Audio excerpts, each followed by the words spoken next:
Family તમારું સ્વાગત છે પૂડી કિચન પાપામાં। તો આજે આપણે બનાવીશું આલુ પરોઠા। તો તેના માટે મેં બટાકા આ રીતે બાફીને ક્રશ કરી લીધા છે જુઓ।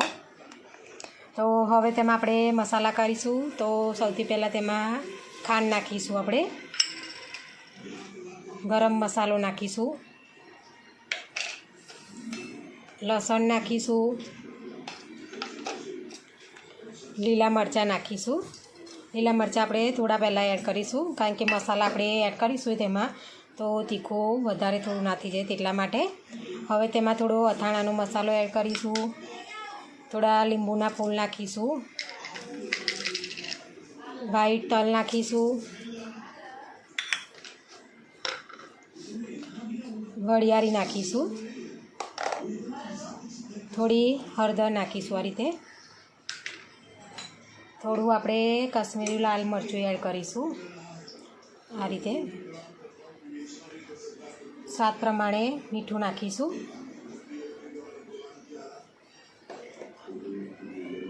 લીલા ધાણા નાખીશું। હવે આપણે આ બધું મિક્સ કરી લેવાના છે, મસાલા જે નાખ્યા તે જો આ રીતે મિક્સ કરી દઈશું આપણે। આપણે મસાલા બધા મિક્સ કરી લીધા છે, આ રીતે માવો બનીને રેડી થઈ ગયો છે। હવે તેને આપણે થોડો ઠંડો થવા દઈશું, ગરમ ગરમ આપણે ભરવાનો નથી, તેને ઠંડો થવા દઈશું થોડો રૂમ ટેમ્પરેચર પર। પછી તેને આગળ આપણે રોટલીમાં ભરીશું। તો આપણે હવે તેનો લોટ બાંધી દઈશું। હવે આપણે તેનો લોટ બાંધવા માટે આ રીતે મેં થોડો મેદાનો લોટ લીધો છે, તેટલા જ પ્રમાણમાં આપણે ઘઉંનો લોટ લીધો છે, તેને ચારીને આ રીતે મિક્સ કરી લઈશું। હવે તેમાં સ્વાદ પ્રમાણે આપણે થોડું મીઠું નાખીશું, આ રીતે થોડું મોવન રેડીશું તેલનું તેમાં। હવે તેને આપણે લોટ બાંધી લઈશું મીડિયમ સોફ્ટ, જે આપણે રોટલીનો જે લોટ બાંધીએ છીએ તેવો લોટ બાંધીશું આપણે તેમાં। આ રીતે થોડું થોડું પાણી રેડતા જઈશું અને આપણે મિક્સ કરતા જઈશું લોટને, આ રીતે તેનો આપણે મીડિયમ સોફ્ટ લોટ બાંધી દઈશું। જેટલું તમે ઘઉંનો લોટ લો તેટલા પ્રમાણમાં આપણે મેંદો લેવાનો છે, તો જેથી કરીને તમે જે પરોઠા બનાવો છો તે ફાટી ના જાય તેટલા માટે આપણે મેંદો યુઝ કર્યો છે તેમાં। તો ચાલો આપણે હવે તેમાં લોટ બાંધી દઈએ આપણે। તો આ રીતે આપણે લોટ બાંધીને રેડી કરી દીધો છે, આ રીતે રોટલી જે લોટ બાંધીએ તેવો લોટ બાંધવાનો। તેને મેં ઉપરથી તેલવાળો હાથ મારી આ રીતે મિક્સ કરી અને તેને આ રીતે બાંધી દીધું છે। હવે તેને 5 મિનિટ માટે આપણે રેસ્ટ આપીશું। 5 મિનિટ થઈ ગઈ છે, આપણો લોટ આ રીતે સેટ થઈ ગયો છે। હવે તેમાંથી આપણે એક નાનો લોહો કરી દઈશું, આ રીતે રોટલીનો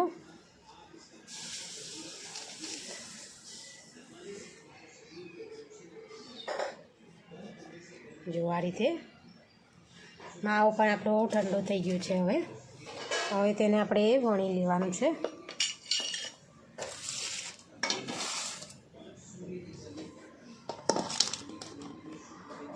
આ રીતે મેંદાના લોટમાં ડસ્ટ કરી દેવાનું, તેને આપણે રોટલી વણી લઈશું નાની।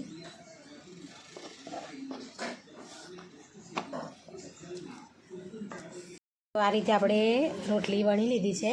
હવે તેમાં આપણે જે બટાકાનો માવો બનાવ્યો છે તે ભરી દઈશું આ રીતે। હવે તેને આ રીતે કિનારીથી આપણે કોટિંગ કરી લેવાનું છે,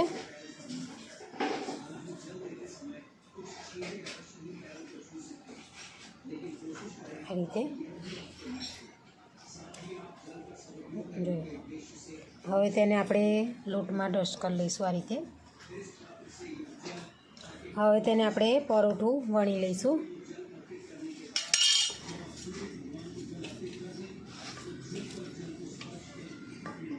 આપણે પરોઠું વણી લીધું, રેડી કરી દીધું છે। સાઈડમાં આ રીતે તવો ગરમ કરવા માટે મેં મૂકી દીધો છે।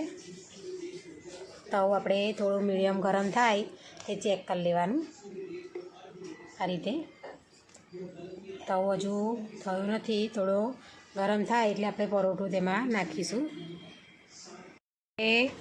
તવો આપણો થોડો ગરમ થઈ ગયો છે, હવે આપણે જે પરોઠું બનાવ્યું છે તે આમાં આ રીતે નાખી દઈશું. હવે તેને ચડવા દઈશું થોડી વાર માટે. એક સાઈડ થઈ ગયું છે. હવે તેને આપણે આ રીતે પલટાવી દઈશું. હવે તેમાં આપણે આ રીતે તેલ રેડી દઈશું. તમે બટર હોય ઘી હોય તો પણ નાખી શકો છો. હું તેલમાં બનાવું છું. જો આ રીતે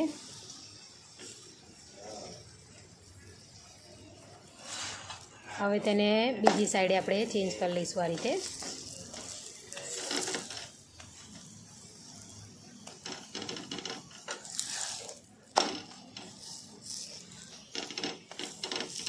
આ રીતે બંને સાઈડે બ્રાઉન રંગનો થાય ત્યાં સુધી આપણે તેને શેકી લેવાનો છે.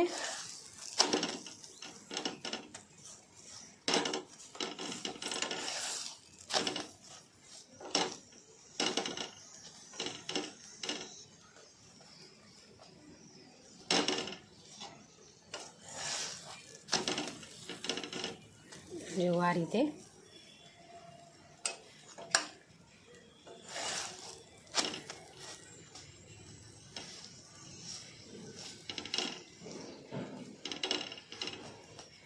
હવે તેને આપણે કાઢી લઈશું તવા પરથી. આપણે આ રીતે પરોઠા બનીને સર્વ કર્યા છે. બનીને રેડી થઈ ગયા છે આલુ પરોઠા. મેં તેને દહીં તીખારી સાથે સર્વ કર્યા છે. તમે કોઈ પણ ચટણી સાથે પણ ખાઈ શકો છો. તો જો અમારી વિડીયો તમને પસંદ આવી હોય તો લાઇક શેર સબસ્ક્રાઈબ કરવાનું ભૂલતા નહીં. Thanks for watching.